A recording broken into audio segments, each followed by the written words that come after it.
Layoffs loom for Guild Wars 2 developer ArenaNet, and Heroes of Newerth received its last major patch. All that and more. I'm Ethos, and this is Free to Play Weekly.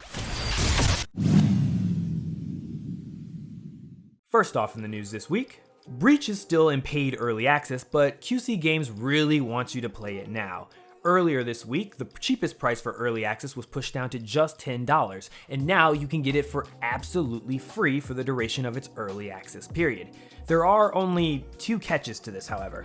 One, you have to act before Monday, which is today, hopefully you acted on this, and two, you have to download the En Masse Entertainment launcher. If you do use this launcher, you could have logged in this past week to today at 10 a.m. Pacific time and got free access to Breach for the rest of its early access period.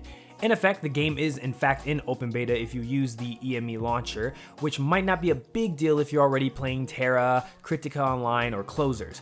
If you're not at any of those three games, you will have to download the launcher if you're interested in playing Breach for free. Moving on, Kotaku's Jason Schreier, who broke the original news about the Activision Blizzard layoffs, has also previously reported that Guild Wars and Guild Wars 2 developer ArenaNet is preparing to lay off a number of employees. Schreier had obtained an email from NCSoft CEO Song-Yi Yoon that was sent to ArenaNet employees and painted a grim picture of the future of the Seattle-based developer, which is a wholly owned subsidiary of the Korean publisher. As an update to this story, sources at ArenaNet were in fact confirming that the layoffs are in work, and as early as this past Friday, we had a new statement from NCSoft stating that, quote, "We can confirm that due to the cancellation of unannounced projects, ArenaNet will make staff reductions. This is a part of a larger organizational restructuring within NCSoft in the West, but the Guild Wars and Guild Wars 2 game services will not be affected, nor is any upcoming game content canceled." NCSoft as a whole had a poor Q4 2018 from a sales perspective, as evidenced by its most recent financial report. While Guild Wars 2's numbers were low, they didn't seem out of line with what many expected in the space between expansions.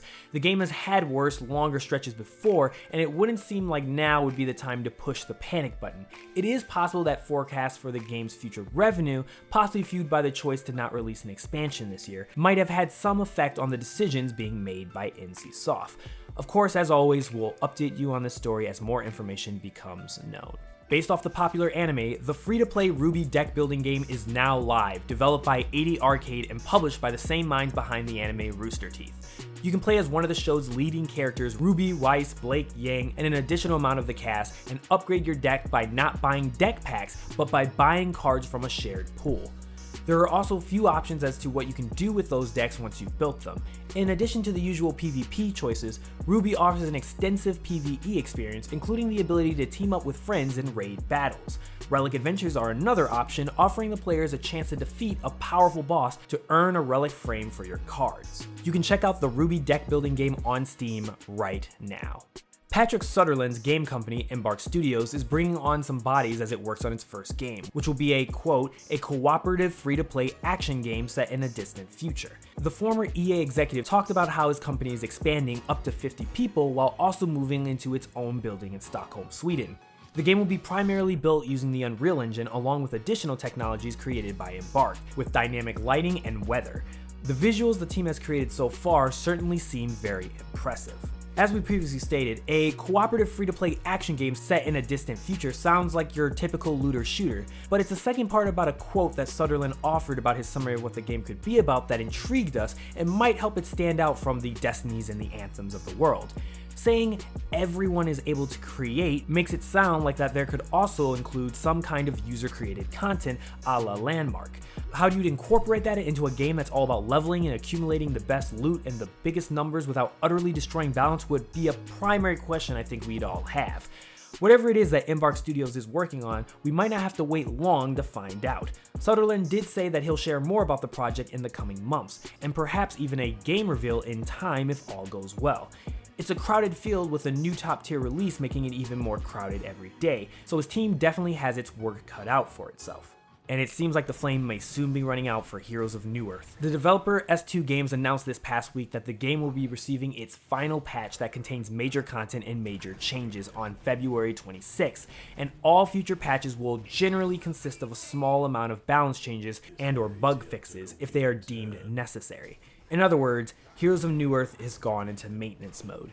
You can read the full patch notes on the forums, and they've gotten pretty extensive. And, well, that's understandable considering that this represents the end of the game's active development, and the dev team probably wants to make sure it crams in as much as possible before they move on to other projects. You know, interesting enough, it's funny how both League of Legends and Hero Newerth were initially available to the public around the same time. League's closed beta started in April the 10th, 2009, while Newerth began just 2 weeks later on April the 24th. Of course, as you guys already know, League of Legends went on to become a mega hit, while HON, despite some initial success, fell behind not only to League of Legends, but later MOBAs like Dota 2 and Smite. It's truly been a pleasure. Moving on to our question of the week, let me know in the comments below if years ago you were one of the first people who tried out League of Legends or Heroes of Newerth, and let me know back then which one did you personally prefer. I mean, now we already know League of Legends has ultimately won, but still, I'm very interested in knowing your guys' mindset when both of these games were in their infancy. Let me know in the comment section below. And that's it for this week's Free to Play Weekly. Don't forget to check out mmobomb.com for giveaways and the latest news. My name is Ethos, and I'll catch you guys next week.